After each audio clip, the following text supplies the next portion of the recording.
Olá, boa noite. Ministro Luiz Roberto Barroso assume presidência do Supremo Tribunal Federal com pautas polêmicas pela frente, como a maconha e o aborto.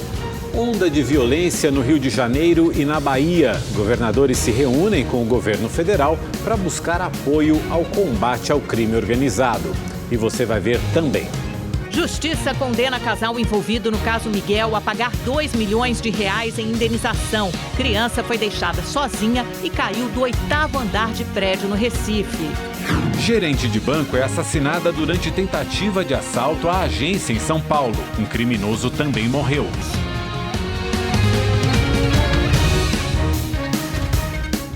Duas pessoas morreram hoje durante uma tentativa de assalto a uma agência bancária em Poá, na região metropolitana de São Paulo. O caso aconteceu nesta agência, um pouco antes das 11 horas da manhã, no centro da cidade de Poá. Segundo a polícia, um ex-funcionário entrou no banco minutos depois da agência abrir. Como se fosse um cliente, enfim, se passando por uma pessoa normal, enfim. Foi para a parte superior do estabelecimento bancário, conseguiu, isso ainda a gente vai esclarecer como que se deu essa dinâmica, conseguiu se apossar da arma de um dos funcionários, né?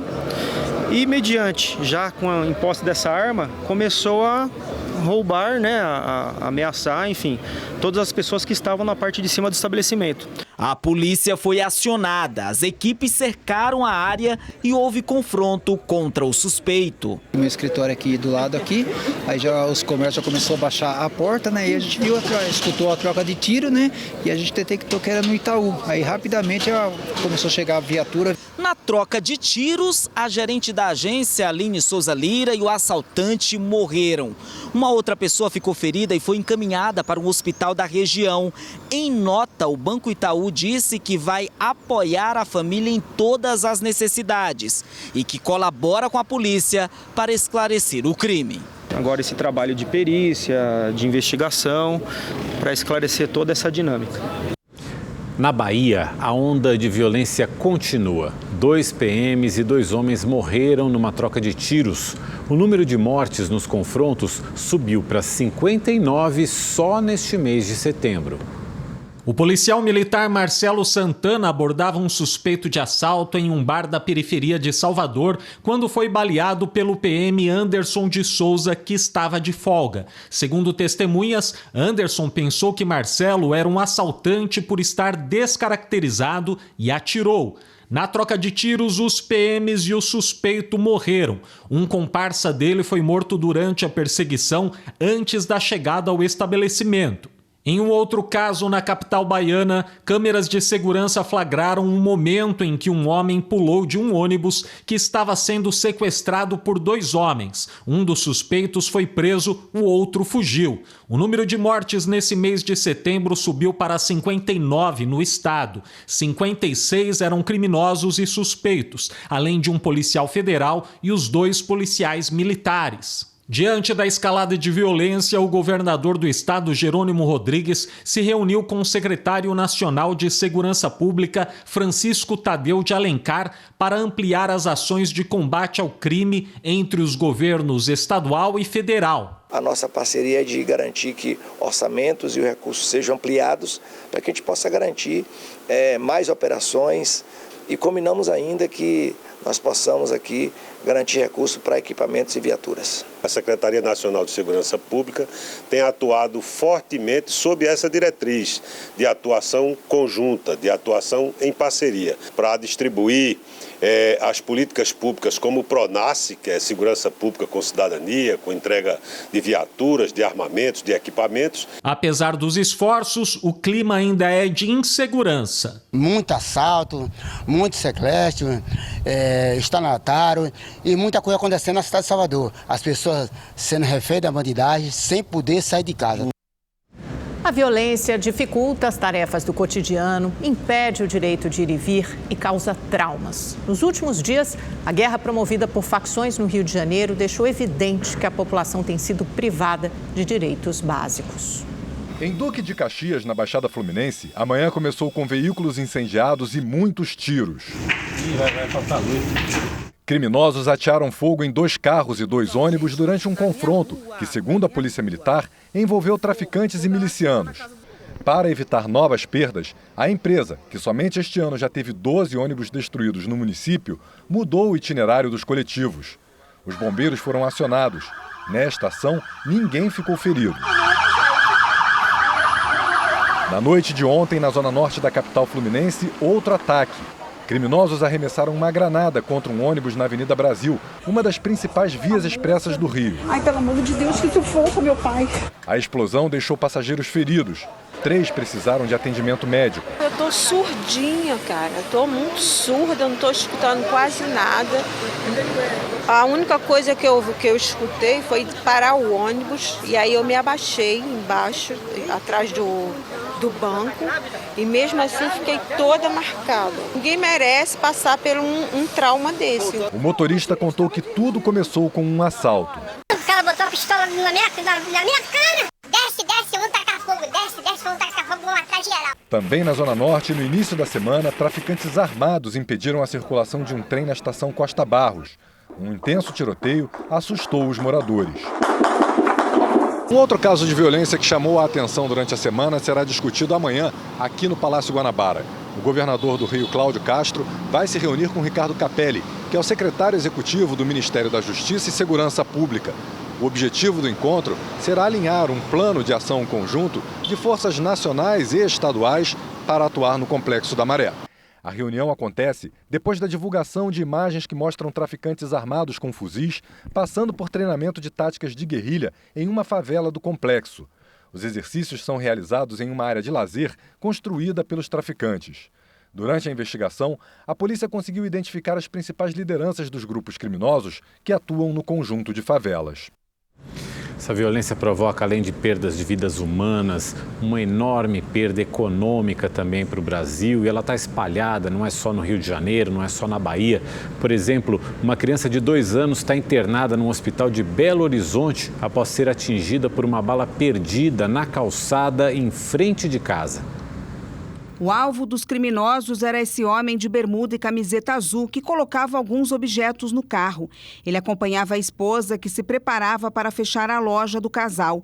Os criminosos chegaram no carro preto. 2 desceram armados e com os rostos cobertos. O primeiro disparo atingiu as costas da criança que tinha acabado de sair de casa e andava com a avó na calçada. O homem de 28 anos conseguiu desviar dos tiros correndo. Na fuga, ele subiu na janela de um carro que acelerou e deixou o local.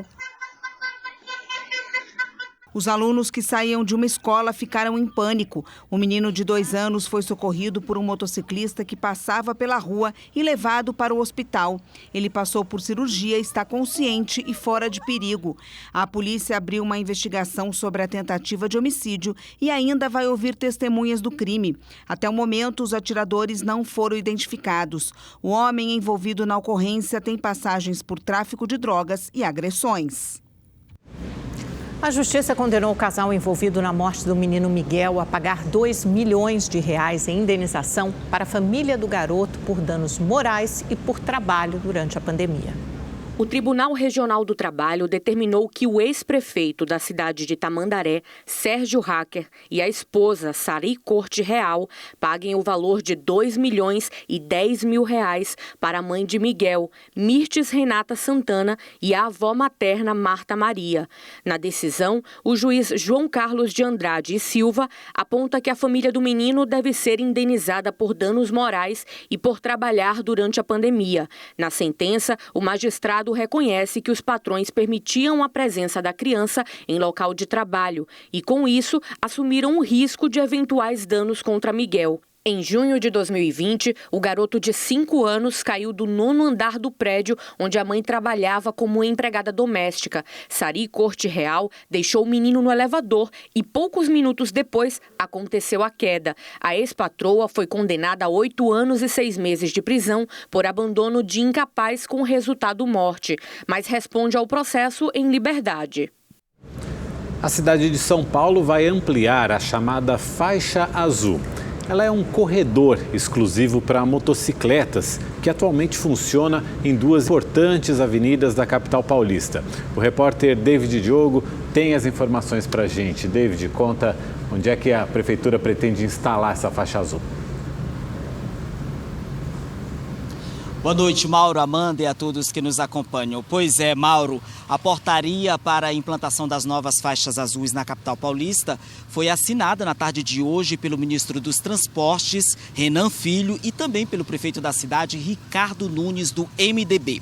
Após a publicação da portaria, que deve ocorrer aí na próxima semana, aí sim a Companhia de Engenharia de Tráfego do município já pode implantar as novas faixas como esta aqui, que fica na Avenida dos Bandeirantes. Elas serão instaladas em mais 10 avenidas da cidade, como por exemplo a Brigadeiro Faria Lima e a Avenida do Estado. A meta é ampliá-las em 200 quilômetros. A faixa azul é uma faixa exclusiva para motociclistas e evita que eles se arrisquem aí no corredor entre os automóveis. Atualmente, somente as avenidas dos Bandeirantes e 23 de maio têm essas faixas. Do ano passado, a cidade de São Paulo registrou 374 mortes de ocupantes de motocicletas, o que representa um aumento de 32% em comparação com 2021. Nenhum desses óbitos ocorreu nos locais que há a faixa azul.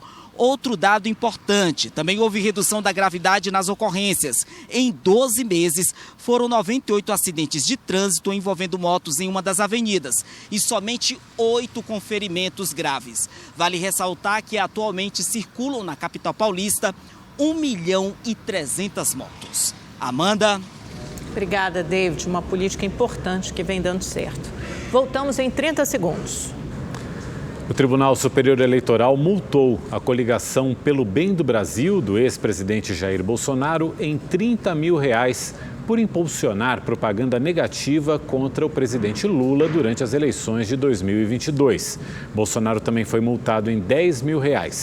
Todos os ministros acompanharam o entendimento do relator, ministro Benedito Gonçalves, de que a lei eleitoral veda o impulsionamento pela internet de propaganda negativa contra adversários. Segundo o ministro, Bolsonaro e a coligação tentaram driblar a legislação. A Comissão de Ética da Presidência da República abriu um processo contra o ex-diretor-geral da Polícia Rodoviária Federal, Silvinei Vasquez. O objetivo é investigar se houve desvio ético no caso em que o agente pediu votos ao candidato Jair Bolsonaro numa rede social na véspera do primeiro turno das eleições de 2022. Após a repercussão, a postagem foi apagada. Segundo a comissão, há indícios de materialidade e desvio de conduta. Silvinei está preso desde agosto por suspeita de usar a estrutura da PRF para tentar interferir na eleição presidencial. Em nota, a defesa de Silvinei informou que o cliente nunca faltou com a ética. O projeto de lei que estabelece o marco temporal para a demarcação de terras indígenas aguarda sanção presidencial. O Senado aprovou o texto ontem, contrariando o entendimento do Supremo Tribunal Federal, que na semana passada julgou que essa tese é inconstitucional. O presidente Lula tem 15 dias para vetar ou sancionar o marco temporal. Se ele não se manifestar, ocorre a chamada sanção tácita, quando o texto é automaticamente sancionado. A base do governo no Congresso já adianta que o presidente vai vetar o texto integralmente. A liderança do governo na Câmara orientou pelo veto. A liderança do governo no Senado orientou pelo veto. Uma matéria com tantos absurdos, por óbvio, pela escolha política do governo e pelo compromisso do governo com os povos originários e, sobretudo, com o compromisso do governo com o pacto civilizacional, não pode ser objeto de... não pode não ser vetada pelo nosso governo. Se o presidente Lula vetar o projeto, o texto volta para o Congresso, que pode derrubar o veto e enviar para a promulgação. Nada impede que o Congresso faça leis contrariando o entendimento do STF, que na semana passada julgou que o marco temporal é inconstitucional. Os senadores aprovaram o PL por 43 votos a 21. A tramitação foi a toque de caixa, com a aprovação na Comissão de Constituição e Justiça do requerimento de urgência e do texto final. Tudo nesta quarta. A base do governo considerou essa pressa uma afronta ao STF, mas o presidente do Senado negou o revanchismo entre o Legislativo e o Judiciário. Absolutamente, de nossa parte, não há nenhum tipo de sentimento revanchista em relação à Suprema Corte do nosso país. Nós não podemos nos omitir daquilo que é o nosso dever, que é de legislar a definição das normas e das leis de um país passam necessariamente pelo Congresso Nacional Brasileiro. A Constituição Federal colocou o marco temporal como a data da Constituição. O Supremo já reconheceu isso no passado. Se o Supremo, nesse momento, está mudando de posição, o Parlamento não é obrigado a seguir esse entendimento.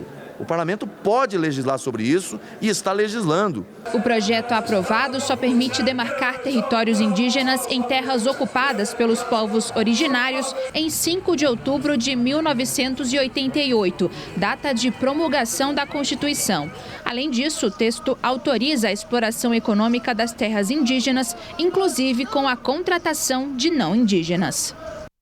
Um projeto nas escolas municipais do Rio de Janeiro está aproximando as salas de aula do cotidiano. Com o apoio da tecnologia, os estudantes aprendem a solucionar os problemas do dia a dia a partir do conteúdo obrigatório. Na aula de ciências, a floresta amazônica foi vista através de um óculos de realidade virtual. Na minha frente tem uma árvore. A ferramenta aumentou ainda mais o interesse da Daphne. Tem mais coisa para aprender. Quando o assunto é matemática, os alunos aprendem sobre números crescentes e decrescentes pelo computador e entendem como aplicar na vida real. Quando nós estamos na fila do médico, quando nós é o número 50, nós temos que saber quantas pessoas estão na nossa frente. A ideia do projeto é desenvolver uma aprendizagem participativa. Aqui, os professores são os mediadores do conhecimento. Os protagonistas são os estudantes. Normalmente é dividido em duas partes, né, a aula. Uma parte teórica, que é de roda de discussão, de conversa, de trazer possibilidades para eles pensarem, questionarem, e a outra parte mais prática, mão na massa mesmo. A proposta permite uma melhor compreensão da teoria. Ficou mais fácil de aprender e também mudou que ficou muito mais interessante a aula. O modelo inovador é chamado aqui de Ginásio Educacional Tecnológico. O projeto, criado no ano passado na Rede Municipal de Ensino do Rio de Janeiro, tem o objetivo de potencializar o aprendizado desta geração que já nasceu conectada. Os alunos, eles trazem questões deles do dia a dia e o professor, ele capta esse problema, e que não é necessariamente um problema grave, mas é uma curiosidade, é uma dúvida, e aí ele integra o conteúdo. Vamos estudar a partir disso as habilidades. Mais de 15 mil alunos de 31 escolas já assistem aulas desta forma. A expectativa é de que até o fim do ano, 75 unidades estejam funcionando com um conceito novo. A gente tem que formar uma nova geração que primeiro vai ocupar vagas de qualidade e que vai pensar em soluções, pensar computacionalmente e que vai conseguir dessa maneira dominar as ferramentas digitais aí para criar soluções para nós. E se os adultos estão de olho no futuro, Mariana, de 11 anos, percebe a mudança agora mesmo. Antes eu quase não tinha criatividade, agora eu tenho muita. Que bacana. E hoje no programa É Notícia, o jornalista Kennedy Alencar entrevista o presidente da Embratur, Marcelo Freixo. Durante a entrevista, Freixo disse que o aumento do turismo no Brasil foi imediato nos primeiros meses do governo Lula. Resultado imediato. A gente mudou a marca Brasil, a gente está reconectando com as agências de viagem do mundo inteiro e aí os números são muito impressionantes. Só para que a gente entenda o que a gente está falando. De janeiro a agosto, a gente já tem 111% de todos os turistas que visitaram a gente no ano passado. Né? Ou seja, nós já superou o ano passado. Já superamos em agosto todo mundo que veio para o Brasil no ano passado. E a gente começa a bater números da pré-pandemia. Isso aqui é bacana. A gente recebeu de janeiro a julho 4 milhões, de janeiro a agosto, 4 milhões de turistas estrangeiros. Então a gente provavelmente vai chegar aos 6 milhões até o final do ano. Então a gente começa a equiparar com 2019, pré-pandemia. Agora, qual é o número mais importante? De janeiro a julho, quantos turistas internacionais deixaram no Brasil? Deixaram 18 bilhões de reais. Então essa perspectiva é excelente e a gente vai no crescente até o final do governo. Marcelo Freixo diz que precisa garantir um bom orçamento para a Embratur e espera que uma parte venha das apostas eletrônicas. O primeiro desafio que eu tive foi montar uma equipe técnica. Então eu consegui trazer pessoas no mercado e nesse sentido, ser uma agência facilita muito e eu sou defensor que seja uma agência, o que não pode ter uma agência sem orçamento. O meu trabalho como presidente é garantir o orçamento, você tem toda a razão. Foi uma grande vitória nossa nesse projeto agora das apostas eletrônicas, né? Consegui que 1% venha para a Embratur. Por quê? Porque eu preciso de algo estrutural. 1% do BET, a gente não sabe ainda quanto isso vai ser. Né? A expectativa é boa porque não se sabe hoje, ninguém sabe quanto que vai se arrecadar. A lei foi aprovada agora, está no Senado, a gente quer que o Senado mantenha esse 1%. O outro projeto dos cassinos é um projeto que passou na Câmara, está no Senado e tem previsão de algum percentual, na lei está 15%, isso vai ser rediscutido para a Embratur, né? Porque no mundo inteiro, isso é importante dizer, independente do debate dos jogos, hoje o mundo joga, né? A questão é se você vai regulamentar ou não. Freixo enfatizou que a morte da vereadora Marielle Franco precisa ser solucionada. Eu nunca tinha vivido nada tão violento. Sim. E olha que eu vivi muita coisa violenta no Rio de Janeiro. Eu tive um irmão assassinado. Né? Mas eu nunca vi nada que se assemelhasse ao que foi o caso Marielle. Então, é muito necessário esclarecer. Acho que a Polícia Federal, a nova Polícia Federal, quando entrou no caso, os resultados foram muito rápidos, foram imediatos. E hoje eu tenho uma convicção muito grande de que o caso será totalmente selecionado. O presidente da Embratur disse ainda que Jair Bolsonaro deve ser responsabilizado pelos atos golpistas de 8 de janeiro. Os crimes que hoje estão se aproximando dele, através da delação, por exemplo, do Mauro Cid, né, são delações muito graves, muito sérias, que remetem a ele responsabilidade direta na tentativa de golpe. Eu acho que não vai ter outro caminho a não ser a condenação e a prisão. O programa É Notícia vai ao ar hoje às 11h45 da noite. Não perca. Uma comitiva do governo federal, liderada pela primeira-dama Janja da Silva, visitou hoje as áreas mais atingidas pelas chuvas no Rio Grande do Sul. Janja visitou um abrigo no município de Estrela, um dos mais afetados pelas chuvas no Vale do Taquari, na região central do estado. Logo após, a primeira-dama foi até a casa da dona Maria Tereza, que perdeu tudo em Mussum. A gente fica aquela coisa por dentro.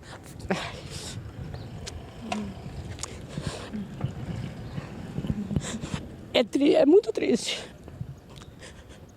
Tu lutar tantos anos e de repente não tem mais nada. Não tem nada. Somente a roupa do corpo. É muito triste.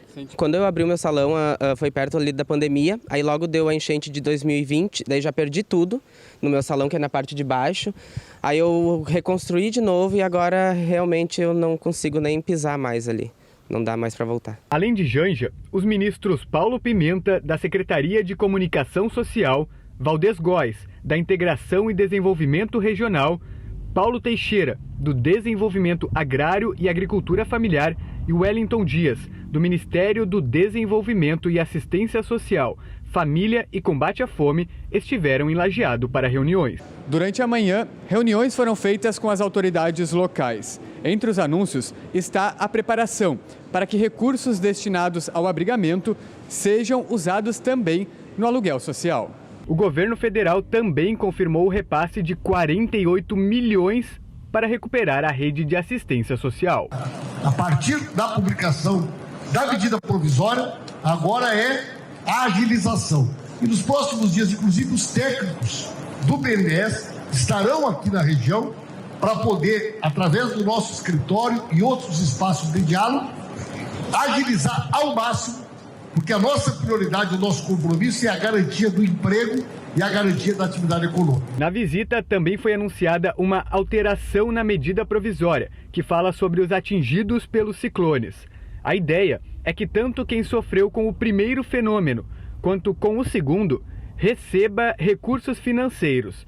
De acordo com o governo, 200 milhões de reais serão destinados a produtores rurais. Esse valor pode se tornar até 1,4 bilhão em retorno nos negócios. São as consequências do clima e a gente aproveita para saber como é que vai ser a previsão do tempo para amanhã em todo o Brasil com Igor Silveira. Boa noite, Igor. Boa noite, Mauro. Boa noite, Amanda. Boa noite para você que está em casa. Olha só, a chuvarada aí no sul do país começa a perder força e dá espaço para as baixas temperaturas. Hoje em São Paulo, a máxima não passou dos 20 graus, como a gente comentou aí no início da semana, por conta da passagem do ciclone extratropical. Como a gente vê nas imagens, muita gente precisou tirar o casaco casaco do guarda-roupa para poder se aquecer. Amanhã nada muda pelo sudeste, viu? As máximas não serão tão altas. Olha só, São Paulo com 23, Rio de Janeiro 26 e Vitória também 26 graus. Agora, a estiagem no Amazonas tem preocupado as pessoas que moram por lá. 18 municípios estão em estado de emergência e 37 em alerta. O governo tem feito uma força-tarefa para ajudar as pessoas que moram por lá. No Nordeste, o sol está garantido, como a gente vê aqui no mapa. Sol e tempo quente. Amanda, Mauro. Obrigado, Igor. Obrigada, Igor. Espero que no fim de semana esquente um pouquinho. Não tanto quanto estava antes, só um pouquinho. Um calorzinho. Um calorzinho. Amanhã saberemos. A seguir, ministro Luiz Roberto Barroso assume presidência do Supremo Tribunal Federal com temas polêmicos na pauta. O Rede TV News faz uma rápida pausa, a gente volta já. O ministro Luiz Roberto Barroso tomou posse hoje como presidente do Supremo Tribunal Federal. Ele sucede a ministra Rosa Weber, que vai se aposentar na semana que vem. O repórter Igor Damasceno acompanhou a cerimônia e tem mais detalhes. Boa noite, Igor. E continua, né? Porque depois da cerimônia, discurso de posse, etc., tem todos os rapapés, ainda tem um jantar concorridíssimo organizado pela Associação dos Magistrados do Brasil. Mas foi um discurso forte, emocionante, contundente, que fez defesas importantes, né, Igor? Boa noite para você. Muita movimentação aqui na capital federal, viu, Amanda? Boa noite a você, também ao Mauro e a todos que nos acompanham ao vivo aqui no nosso Rede TV News. O ministro Luiz Roberto Barroso vai presidir a Suprema Corte pelos próximos 2 anos. Hoje também foi a cerimônia de posse do novo vice-presidente da Casa, o ministro Edson Fachin. A solenidade contou com a presença de artistas nacionais. A cantora Maria Bethânia iniciou a cerimônia de posse ao som do hino nacional brasileiro e encerrou com todo o sentimento de Chico Buarque. O presidente Lula também esteve presente e, assim como ele, os presidentes da Câmara, Arthur Lira, e o presidente do Senado, Rodrigo Pacheco. Inclusive, durante o discurso, Luiz Roberto Barroso se dirigiu aos 3 e defendeu a independência e a harmonia entre os poderes. Ele também criticou os atos golpistas de 8 de janeiro e enalteceu a atuação da ministra Rosa Weber durante as obras de restauração do STF. Nós preparamos uma reportagem com os detalhes da cerimônia e a biografia do novo presidente do Supremo Tribunal Federal. Vamos acompanhar. A votação para o presidente do Supremo Tribunal Federal é feita de forma simbólica. Por tradição, é sempre escolhido o ministro mais antigo do tribunal, que ainda não tenha ocupado o cargo. Luiz Roberto Barroso está na corte há 10 anos e foi indicado pela então presidente Dilma Rousseff. Prometo bem e fielmente cumprir os deveres do cargo de ministro do Supremo Tribunal Federal, em conformidade com a Constituição e as leis da República. O novo presidente do STF tem 65 anos e é natural de Vassouras, no Rio de Janeiro. Barroso é graduado em Direito pela Universidade Estadual do Rio de Janeiro e mestre pela Universidade de Yale, nos Estados Unidos. Também tem doutorado na UERJ e pós-doutorado em Harvard. O ministro é conhecido por dialogar com as minorias. Antes de ir para o STF, atuou como advogado de forma voluntária na defesa da legalização da união civil entre casais homoafetivos. Também foi a favor do aborto em caso de anencefalia, quando o bebê nasce sem cérebro. Ao iniciar a minha sustentação, o meu primeiro pensamento vai para as mulheres, para a condição feminina, que atravessou muitas gerações em busca de igualdade e em busca do reconhecimento dos seus direitos fundamentais. E hoje, perante este tribunal, está em jogo uma questão decisiva, que é o dos seus direitos reprodutivos. À frente da Suprema Corte, o novo presidente também vai lidar com temas polêmicos, como a descriminalização da maconha e a descriminalização do aborto até 3 meses de gestação. Na lista tem ainda o julgamento de quase 1.300 réus dos ataques do 8 de janeiro.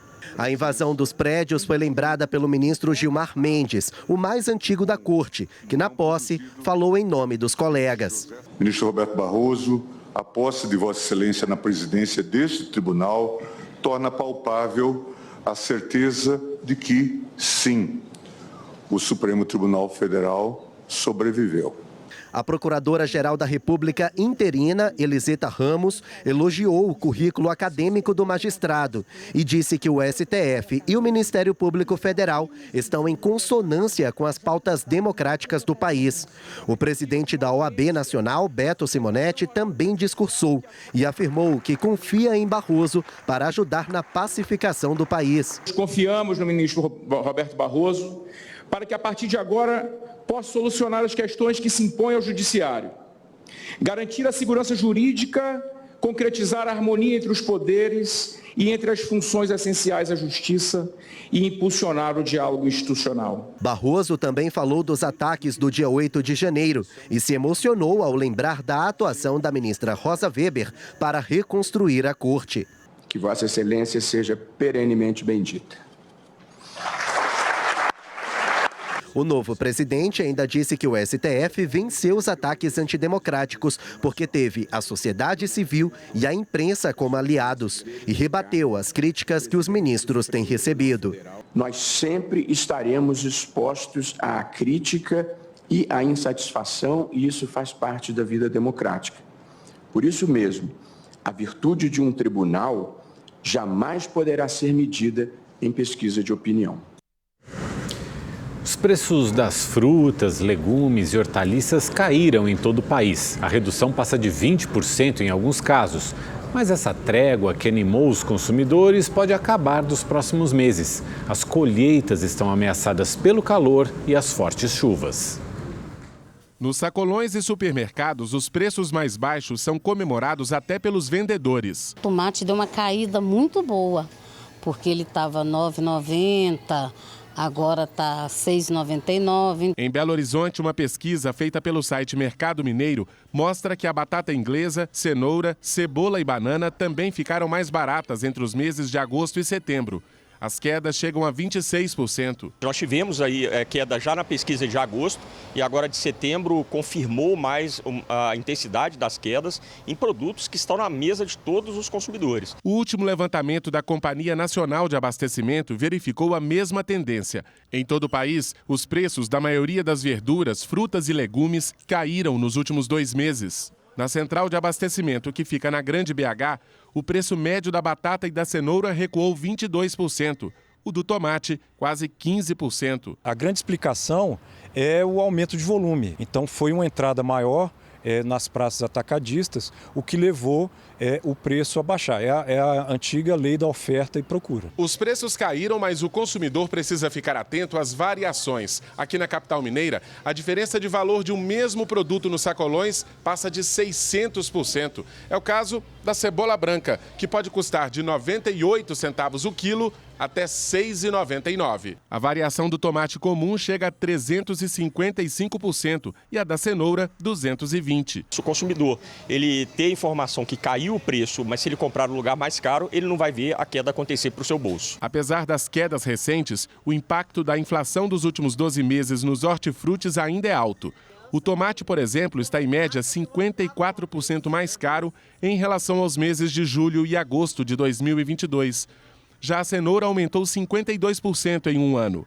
A maior preocupação do setor agora é com as fortes chuvas e as ondas de calor até o começo do ano que vem. Quando você tem a elevação da temperatura e você tem um aumento de umidade, isso gera uma incidência maior do ataque de pragas e doenças em hortaliças, o que pode, implicar no aumento de preço. O Tesouro Nacional registrou déficit primário de 26 bilhões e 400 milhões de reais nas contas do governo em agosto. No acumulado do ano, o déficit primário, que é a diferença entre receitas e despesas, desconsiderando o pagamento dos juros da dívida, está em 104 bilhões de reais. É o pior resultado da série histórica para os primeiros 8 meses do ano desde 2020, quando o governo gastou mais no combate à pandemia. A meta para o déficit deste ano, estabelecida pela Lei de Diretrizes Orçamentárias, é de 231 bilhões de reais. E agora, direto do Espaço da Sorte, na Avenida Paulista, em São Paulo, a gente acompanha o sorteio da Mega Sena. O prêmio é de mais de 5 milhões de reais. E o Rede TV News volta em seguida, não sai daí. presidente do Tribunal de Contas da União, ministro Bruno Dantas, entregou hoje ao relator da reforma tributária no Senado, Eduardo Braga, um estudo com 250 propostas de mudanças no texto. O estudo foi elaborado por técnicos do Tribunal de Contas da União entre os meses de julho e setembro. A conclusão foi que o impacto da reforma tributária será positivo no crescimento da economia. Mas o texto apresenta sugestões, entre elas a criação de um dispositivo para que a lista de exceções à alíquota geral do Imposto sobre Valor Agregado possa ser revista em 2034. O estudo também sugere que avaliações de custo-benefício das exceções sejam feitas anualmente. O relator da reforma, senador Eduardo Braga, defendeu também uma trava para a carga tributária sobre o consumo. Nós estamos exatamente em conjunto com o Tribunal de Contas da União, em conjunto com o Ministério da Fazenda, avaliando exatamente o tamanho dessa trava e de que forma esta redação deverá ser elaborada para que nós tenhamos segurança jurídica e transparência no que vamos fazer para dar absoluta tranquilidade ao contribuinte e ao setor produtivo brasileiro. O senador participou hoje de uma sessão no Senado convocada para ouvir demandas dos municípios. Os prefeitos defenderam mecanismos para garantir o recebimento de parte da arrecadação. Eles querem mudanças nos critérios de participação dos municípios na definição da distribuição dos recursos. Então, nosso objetivo aqui é trazer as reivindicações, buscar que o Senado possa analisar e incluir novamente a competência, a autonomia dos estados para deliberar sobre os 25% da reforma tributária. A Comissão de Assuntos Econômicos do Senado aprovou o projeto de lei do Desenrola Brasil, o programa de renegociação de dívidas do governo federal. A proposta estabelece que as empresas terão 90 dias, depois da sanção da lei, para determinar a política de juros e submeter ao Conselho Monetário Nacional. Mas, se o caso não for submetido ao órgão, os juros máximos seriam de até 100% do valor da dívida. A previsão é que o PL seja votado no plenário do Senado na semana que vem. A inflação deve fechar este ano em 5% acima do teto da meta prevista pelo governo. A estimativa é do Banco Central.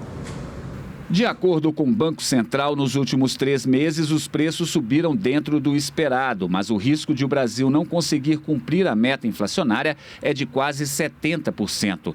A estimativa leva em conta que, normalmente, nos últimos 3 meses do ano, há uma tendência de aumento de preços por causa das vendas nesse período. A meta inflacionária estabelecida pelo Conselho Monetário Nacional para 2023 é de 3,25%, podendo oscilar entre 1,75% e 4,75%. O presidente do Banco Central disse que o cenário está dentro das projeções da instituição e reforça a necessidade de manter a política econômica. Desde agosto, o Banco Central tem mantido uma trajetória de queda na taxa de juros e a expectativa é de que a Selic, que hoje está em 12,75%, caia para 11,75%. Em nenhum momento a gente quis dizer que está confortável, sob nenhuma forma ou aspecto, com uma meta que está com um número que está acima da meta. Então é importante frisar aqui que a gente vai perseguir a meta de 3, né? O relatório do Banco Central também melhorou a previsão para o crescimento da economia. A estimativa de elevação do PIB, que é a soma das riquezas produzidas pelo país, subiu de 2% para 2,9%, número bem mais próximo das expectativas do governo. Mas, na avaliação do ministro da Fazenda, Fernando Haddad, o resultado deve ser ainda melhor. Não acredito. A nossa projeção já tá superior a 3%. Cada um tem uma metodologia, mas está tudo convergindo para a mesma coisa. Se você considerar as divergências do começo do ano, um dizia que ia ter recessão, o outro dizia que ia crescer 1%, nós dizíamos que ia crescer 2%, e todo mundo estava errado, porque vai crescer 3%. A Rede TV News de hoje fica por aqui. Obrigado pela companhia. Boa noite. Boa noite, até amanhã.